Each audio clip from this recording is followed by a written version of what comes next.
चुनाव की तारीखों का ऐलान हो चुका है।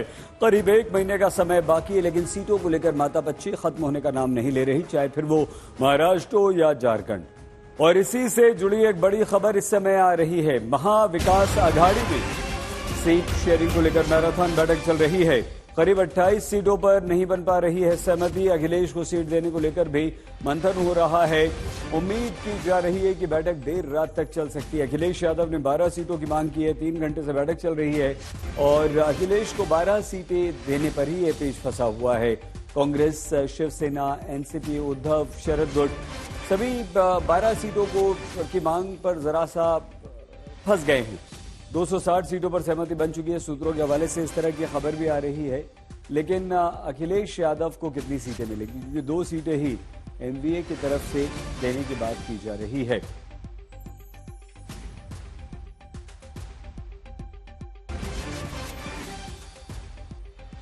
तो सीटों को लेकर सबसे अधिक घमासान उद्धव गुट और कांग्रेस के बीच मचा हुआ है। ऐसे में आज मातोश्री में महाराष्ट्र कांग्रेस प्रभारी रमेश चन्नीथला ने उद्धव ठाकरे से मुलाकात की, जिसके बाद उम्मीद व्यक्त की गई कि जल्द ही सब कुछ ठीक हो जाएगा। महाविकास आघाड़ी एक साथ चुनाव लड़ेंगे।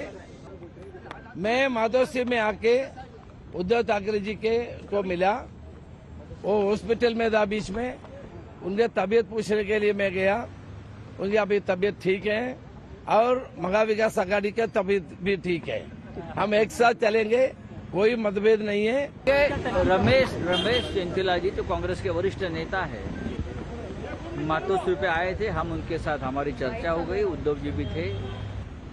हमने ये तय किया है कि आज रात देर तक चर्चा पूरी होगी और लगभग पूरा जो हमारा सीट शेयरिंग का जो काम है वो आज हम पूरा कर देंगे।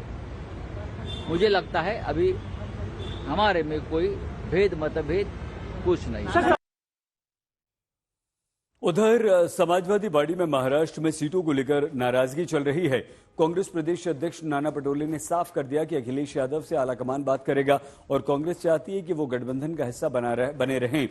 अखिलेश यादव 2 दिन के महाराष्ट्र दौरे पर हैं, जहां वो महाराष्ट्र में जनसभाओं में शामिल हो रहे हैं। एनडीए में समाजवादी पार्टी ने 12 सीटें मांगी हैं।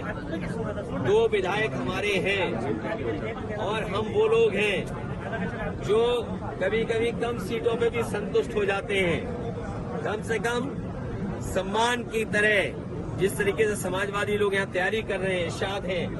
कल हम लोग मालेगांव थे, क्या ऐतिहासिक कार्यक्रम था। बारिश के बाद भी लोग हटे नहीं, गए नहीं। तो ऐसे तमाम सीटें हैं जिनकी जानकारी हमने दे दी। जहां पार्टी मजबूत है उनकी सीटें भी हमने घोषित कर दी। उधर असदुद्दीन ओवैसी ने भी साफ कर दिया कि वो महाराष्ट्र के चुनावी मैदान में एक बार फिर से उतरने वाले हैं। ओवैसी ने गठबंधन के लिए महाविकास आघाड़ी को चिट्ठी भी लिख दी, लेकिन अब तक गठबंधन ने ओवैसी पर कोई भी निर्णय नहीं किया।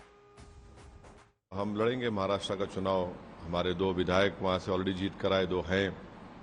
हमारी कोशिश होगी कि हम और हमारे विधायक की संख्या को बढ़ाएं और साथ ही साथ हम ये भी उम्मीद करते हैं कि महाराष्ट्र की जनता दोबारा फडणवीस शिंदे की सरकार को अपना एतमाद नहीं देगी। महाराष्ट्र में हमारे पार्टी के अध्यक्ष ने वो कोशिश की। अब बॉल बोलते हैं अंग्रेजी में, the ball is in their court. हम तो अपना चुनाव तो लड़ेंगे, अब उनको डिसाइड करना है, उनको फैसला करना है। जैसा उनको अपनी पार्टी का फैसला करना है, वैसा हमको हमारी पार्टी का फैसला करना है। ऋत्विक भालेकर हमारे संवाददाता मुंबई से इस समय हमारे साथ जुड़ चुके हैं। ऋत्विक, 2 मुद्दे, ओवैसी और अखिलेश यादव, किस तरह दोनों से सुलझा जाएगा, दोनों से निपटा जाएगा?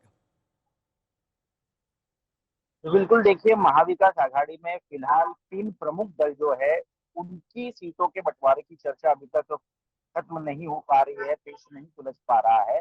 260 सीटों पर बात बन चुकी है, लेकिन 28 से 30 अभी भी ऐसी सीटें हैं जिस पर फिलहाल चर्चा जारी है मुंबई के ट्राइडेंट होटल में। हालांकि अब अखिलेश यादव की तरफ से जिस तरह का प्रस्ताव आ रहा है या एमआईएम की तरफ से जो प्रस्ताव आ रहा है, उससे तो अभी निपटना बाकी है। आज रात तक संजय राउत ने स्पष्ट किया है कि वो निर्णय लेंगे अपनी सीटों के बंटवारों का, और जिस पर पेच फंसा हुआ है वो सुलझाने की कोशिश करेंगे।